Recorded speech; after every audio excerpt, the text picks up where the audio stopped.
Hey, welcome to Late to the Lore. My name's Joe, and today I want to talk about open face reels versus baitcaster reels. Why I like them, why I hate them, and which one I personally think you should buy if you're in the market for a new rod and reel setup.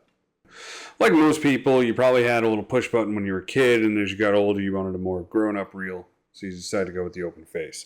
I'm not going to go over the mechanics of these too much because I think at this point in time, most people know the difference between a baitcaster and an open face, but I'll go over them real quick. To cast an open face, you flip open that, cast your line out, give your little thing a nice little click, does that, and then if you notice, it just spins around, and that's how it ties the line up to the spool.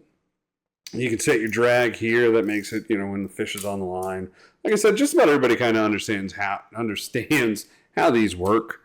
They've been around forever. It's the baitcasters. I think a lot of people are a little bit more interested in having broken down. So I'll spend a little bit more time talking about the ins and outs of the baitcaster, and then we'll kind of compare. Okay, so a baitcaster is actually going to work a lot differently. You push the button right here like you would an old style push button one you used when you were a kid. And you actually keep your thumb on this reel. And when you cast out, the spool spins. And you use your thumb to either slow it down or stop it, or depending on, just the situation.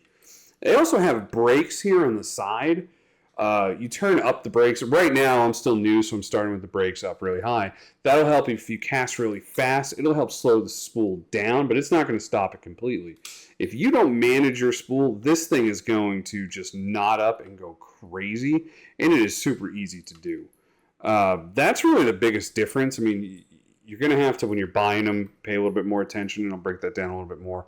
But that's really the biggest difference between the two rods is how these reels work. And if you're just starting out fishing, this is definitely not the way you want to go. You definitely want to try using an open face until you get really used to it, and then try switching to one of these. Now, since I have both of these reels, I do actually use them in different situations, but I will say, pound for pound, my spinning reel outperforms my baitcaster any day of the week. And what I've noticed is most people that swear by baitcasters and just talk about how terrible spinning reels are, I don't want to say they're trying to convince themselves. I definitely know they're trying to convince everybody else. Look, I could get just about, I think, the same action out of my spinning reel if I got a shorter pole that I do out of my baitcaster. I don't personally notice a huge difference in my accuracy when it comes to casting on the spinning reel versus the baitcaster.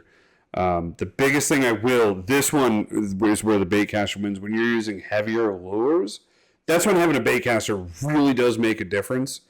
But aside from that, I don't see much reason to get a baitcaster over a spinning reel. I think if you're just a regular, average, shooting from the bank fisherman, I think you're probably better off just getting a spinning reel over a baitcaster. If you want to start learning more advanced techniques, then I would probably try the baitcaster. But like I said, if you just want to stay in that, beginner to intermediate level where you just want to, use the same lures you're used to using, and some people will try to say that's a bad thing. No, if you're going out and you're catching fish and you're having fun, that's the whole point.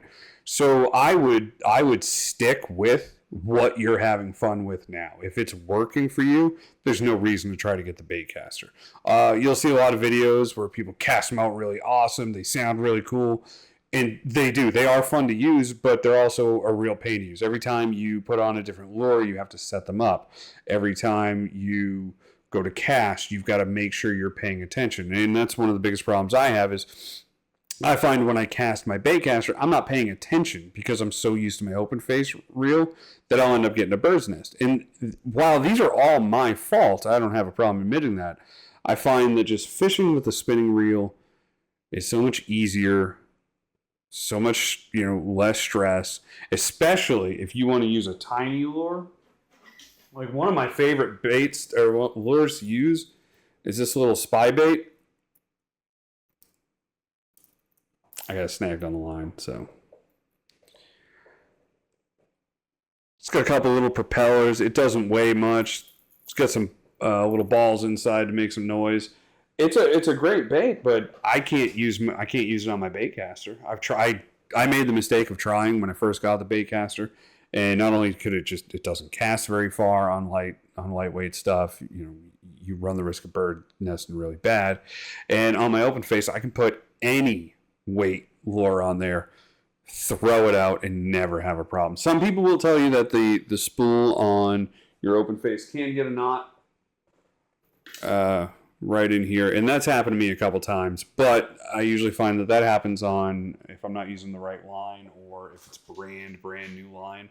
So what I like to do is I like to before I know I'm going to go fishing, I will spool my line and let that line actually sit on the spool for like a week so that it'll get the memory of the spool. And I've noticed that really reduces how many snares that I get. I get way more issues with my baitcaster. That said, I'm going to cut there. Thank you for watching my first video on Late to the Lure. Hopefully you stuck with it this long. These videos will get better as I get more used to talking. Hopefully you enjoyed this. My final thought, stick with the spinning reel if you have one. If you don't have a reel and you're looking to get into fishing, buy a fishing reel. A spinning reel over a baitcaster. There is a third option, which is an old style push button reel, which is super easy to use. Like I said before, a lot of times, kids would get them, but I do believe they made a lot nicer ones. I'll probably make a video about those reels specifically, but right now I just stuck to the two most common. But all right, well, please like and subscribe. Thank you.